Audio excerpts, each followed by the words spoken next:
All right, guys, so today we're back at FinCon with Greg Chats Cash. We've got him back on the show. Greg, could you give us like a 5-second intro for those that didn't catch the first episode? Oh, yeah. Well, thanks for having me, Apple. Absolutely. My name's Greg Gates Jr. at Greg Chats Cash on Snapchat, Instagram, Twitter, Musical.ly. You're Twitch. everywhere. Yeah. If you got social media, that's where I am. Okay, perfect. All right, so today what we're going to be talking about is a cash stronghold. It's a topic that Greg really likes to talk about, and it's something that I'm not super familiar with. So I want to hear, Greg, can you give us like a quick intro to what a cash stronghold means and how that's different from an emergency fund? Okay, first off, raise your hand if you're excited to save for an emergency, right? Like, nobody wants to, it's like, oh, I can't wait to save up hundreds of dollars to spend on something I didn't expect. Exactly. So it's a mindset matter, right? When I think of cash, I think of flexibility, I think of options and choices. It's not about hoarding money, it's about having choices and options and feeling like you have that confidence to make those choices. So for example, I recommend that we build up a cash stronghold savings. It could be at home, it could be in a savings account. Obviously, if you are throwing in a savings account, try to get in a high yield savings account. Yes, those are big. I'm always preaching high yield savings accounts. Online, definitely way to go. If you want some links to those guys, we'll have a link to the a high yield savings account in the description below as well. Yes, definitely worth it. And when you do have that cash stronghold, you start small and you try to build it up. Like, I'm gonna say to you, try to build up to $1,000, and people are like, what do you mean? Just like, oh, the random $1,000 I have laying around. Start with 5, start with 10, start with something. Put it away. When you put away your cash stronghold, don't put it next to your door or in a basket. It goes in an envelope, in a folder, in a safe, in a closet, where you have to take multiple steps to get at it. Yes. So you only access it for emergencies and opportunities. And here's why it's better than an emergency fund. Okay. Because we need to have cash for opportunities. For example, the way that I hacked taking more than 20% off my internet bill for the year. What? So when the guy showed up to install my internet, he told me the monthly charge. Okay. I did the quick math in my head, and I said to him, all right, and there was like an installation fee, but I said to him, I was like, if I'm able to pay you cash up front, $1,000 right now, will that cover me for the year? And because I had the cash option, he knocked the total off of it. Wow. So I saved more than 20% on my internet fee. And he got rid of he didn't even do the installation fee.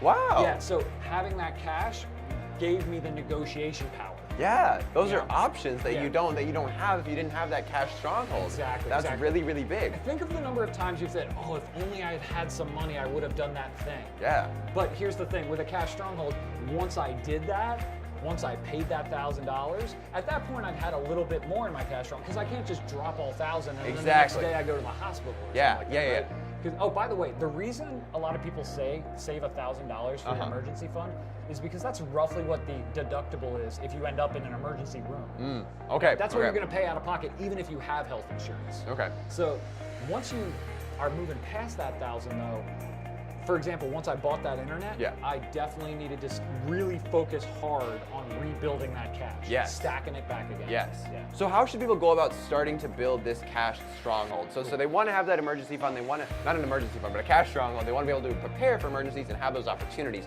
How can they go about doing this? Here's one of my favorite ones. This is not my challenge. I don't even know where it came from originally, but I love it. It's called the $5 bill challenge. Have you heard of this one? Is that, I think so, but I'll let you take it. Yeah. So first off, when we use cash rather than cards, it's actually psychologically harder to spend cash. Oh, completely. Swiping cards, we don't even see the number totals. Yeah, because I mean, there's a transaction happening. When you hand somebody a card and they hand it back, it's like you just gave them a card, they gave it back, and you got your food. But if you give them a 20, they give you back 2 $1 bills. There was clearly a transaction. You got that feel, so all of a sudden we're 18. Exactly. So with a $5 bill challenge, if you start spending in cash, what you do is anytime you drop $20 on, say you go to the store and your meal's $9, you hand them a 20, they hand you a 1 and a 10 back. Just keep going about your day. Okay. Let's say we go to that same spot the next day, I spend $9. First off, I'd say, why are you spending $9 every day? That's not gonna work out for you. But if you spend that money and they give you a 1 and 2 5s back, the $5 bill challenge is you have to hold on to those 5s.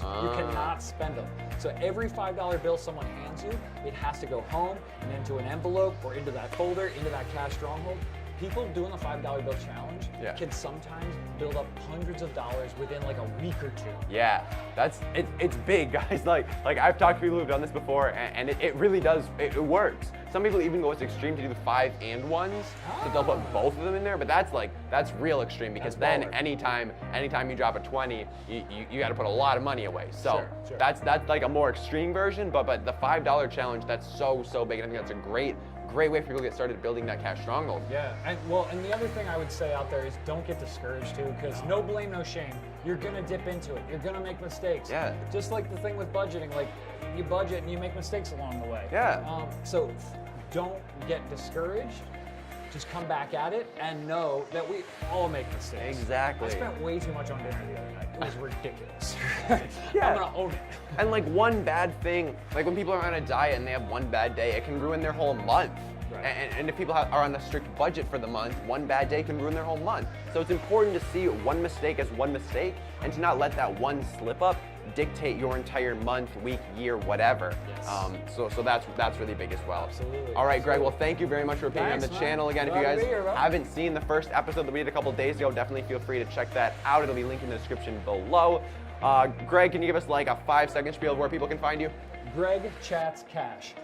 Social media, podcast, anywhere you go on the internet, type in Greg Chats Cash, you'll find Greg H. Jr. Thanks. Greg Chats Cash, guys. Thanks for See you in the having next me, one. man. Appreciate it. Absolutely. Hope you guys enjoyed the video. I've got a free video training in the description below on how to start your own social media management agency. Check it out.